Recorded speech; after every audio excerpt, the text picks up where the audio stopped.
Hey folks, today is February 1st, 2019. As usual, it's me, Jake Baldino. I still haven't gotten a haircut, even though I said I would. And yes, I'm wearing an Assassin's Creed shirt from 2009. But we gotta talk about video game stuff going on in the news this week. There's a lot of wild stuff, a lot of console rumors and shit, so let's just get right into it.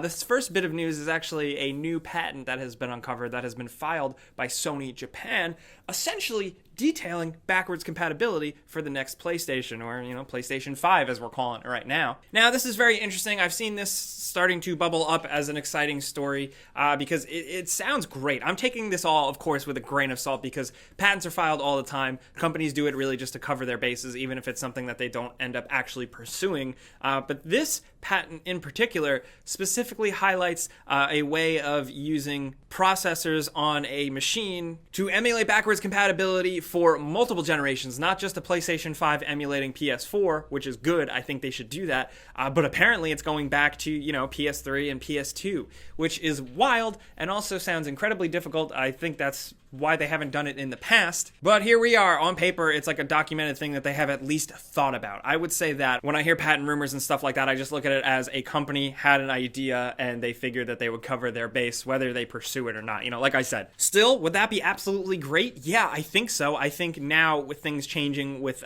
first of all, more people being accustomed to how it works with PCs, but also Xbox is trying to change and build more of a platform than selling hardware. PlayStation, on the other hand, I would love to see them treat it like almost like phones, where even if you don't have like the newest iPhone, if you have the previous generation, you can still do most stuff on it. That would be great for something like the PS4 to the PS5. Is that wishful thinking? Absolutely. But I digress. This also goes hand in hand with another report that has surfaced, according to insiders and analysts. PS5 Developer Kits are out in the wild. PS5 Developer Kits meaning hardware allowing developers to start development on PlayStation 5 games. And apparently most first-party development in Sony has shifted their focus over to PlayStation 5 development, which does make sense if you think about it, because if you look at Sony's lineup going forward in 2019, things are kind of, quieting down a little bit. We have Days Gone, we have hopefully The Last of Us 2, and, barring a few others, it seems like things are starting to come to a dull roar. So the way a lot of people are looking at it is maybe they're ramping up for the next generation. Personally, I'm already exhausted talking about this because I feel like so many people out there have only just gotten their hands on a PlayStation 4 or an Xbox, and we're already moving to the next generation. However, the consoles are underpowered, so I would it's a catch-22. I want to see what you guys think in the comments, though. Because I don't know if you missed this, but this also comes with some hot Nintendo Switch rumors. The newest one on the street suggests that Nintendo is indeed working on a revised Nintendo Switch, which has been brought up numerous times, but the newest report uses the words smaller and more focused on portability, which I see as like in Japan, they have begun selling the Switch without the dock to dock it to the TV, which is, I think, a great feature. I would miss that. But with them doubling down on it as a portable device in Japan, they could be doing the same in North America and other territories. Who knows?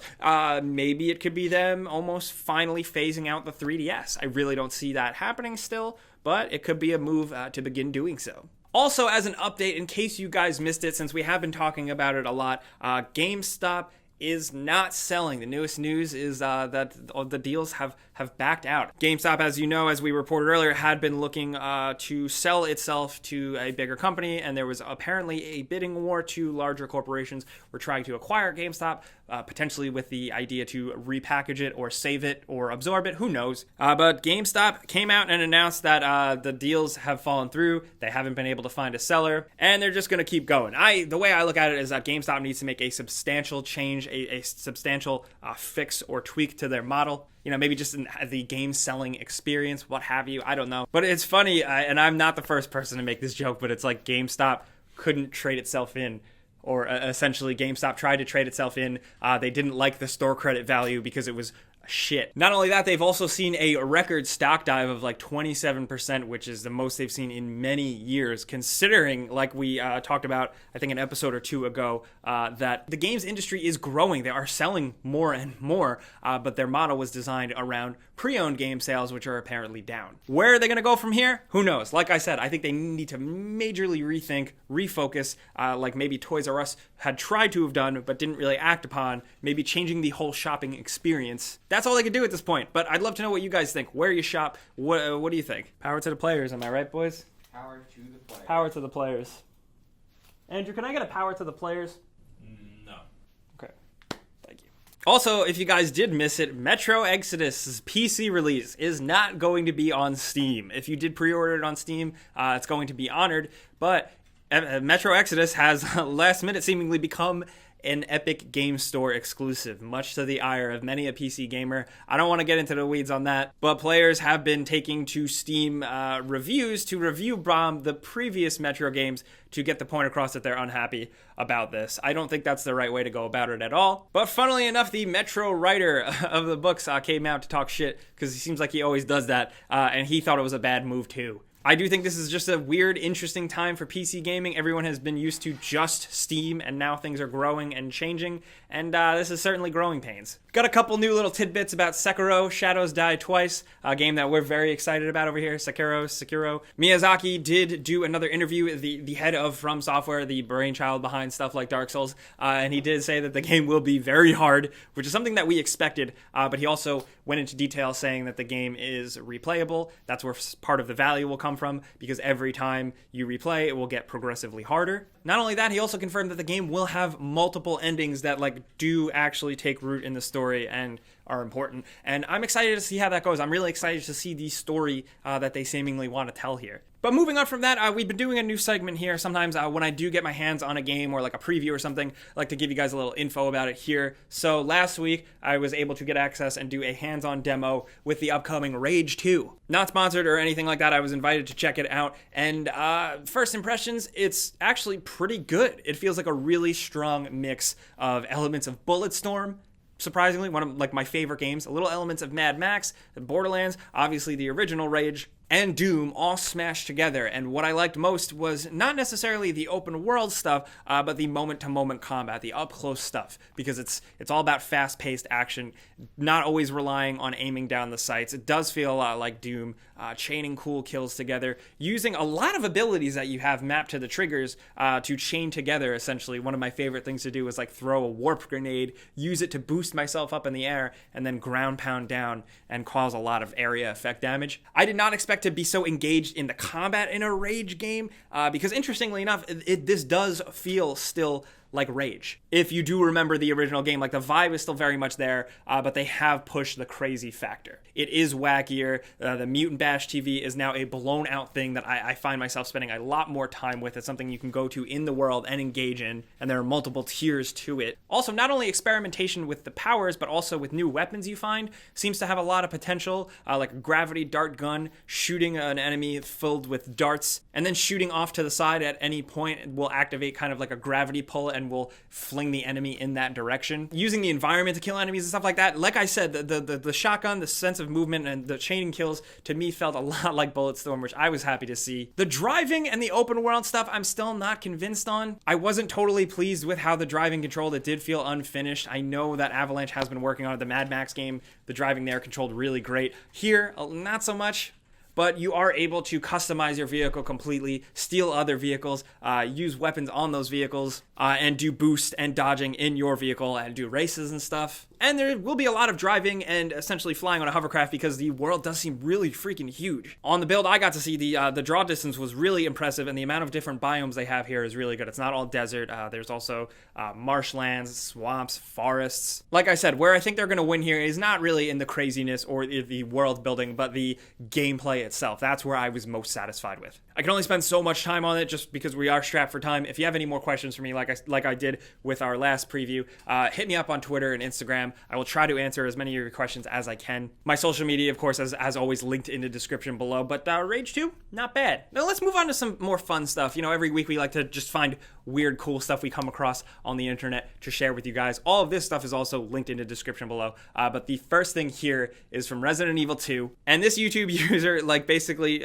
took a cutscene and upped the facial animations to 500%, and it's hilarious. I personally love dumb BS stuff like that. It's great. Also, what I linked below you should really check out is a concept for a mod that somebody is working on that essentially gives this new modern Resident Evil 2 the classic fixed camera angles. It's an ambitious idea.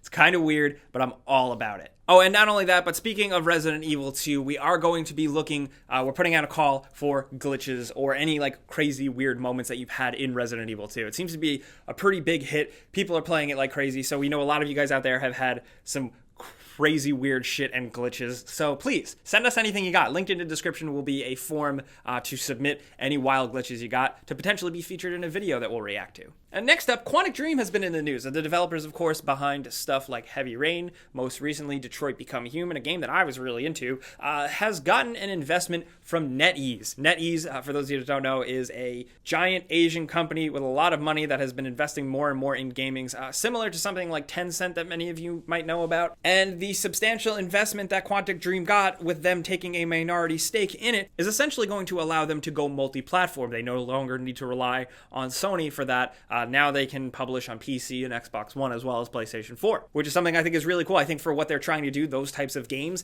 they absolutely need to be put everywhere. Say what you want about Quantic Dream games. If you think they're awkward, I don't know. I just think it's cool and I want more people to experience them. Not only that, but like a little inside baseball, I think some takeaways that you should have out there is that NetEase, a company that has invested in, esports and multiplayer and MOBA stuff, has decided to put some cash into a company that primarily develops single-player, story-based experiences. I think that should tell you a lot if you feel like single-player games are dying. The landscape is absolutely changing, but there is still room for them, and companies are still making the investment. So cheers. And another bit of news, if you have been keeping up with the whole EA versus Belgium and the loot box as gambling thing, apparently Belgium has won out because EA is now taking loot boxes out of FIFA in Belgium. Point purchasing and FIFA Ultimate Team stuff has stopped January 31st, so they took it out. Essentially, the game is going to remain the same mechanically, which means you gotta grind a lot. But essentially, this was EA responding to Belgium's threats, and that, I guess, is a substantial and positive development. But that is really some of the big news this week. But before we go, we gotta do that console giveaway we do every single week. You know how it goes down by now. There's a link in the description below. You click it to sign up.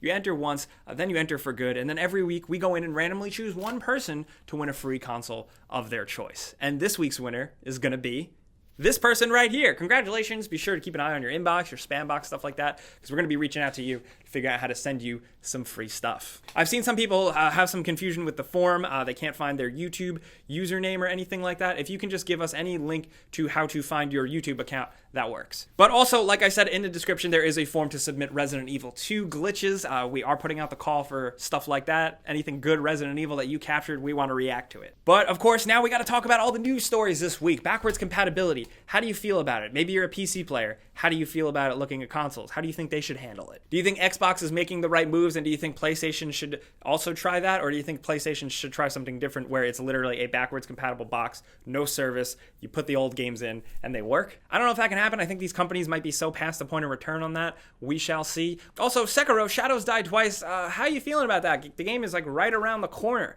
Also, I want to know what you guys are playing this weekend. If you're jumping into that Anthem demo, I'm like 50-50 on it. I played it last weekend when it worked. I want to know what you guys are doing. We're always just kind of looking for feedback, and knowing what you guys are playing genuinely actually helps us gauge what types of videos to make. But I gotta go. I got a sick cat at home. Like I've said, clicking the like button helps us out a ton here. We really appreciate it. I mean, we put this out every week, and we're so glad that you guys keep watching. We're also always live Tuesday every 4 p.m. Eastern if you want to check us out over there. But as always, thanks for watching. I'm Jake Baldino. I'll see you guys next time. Pizza's on me.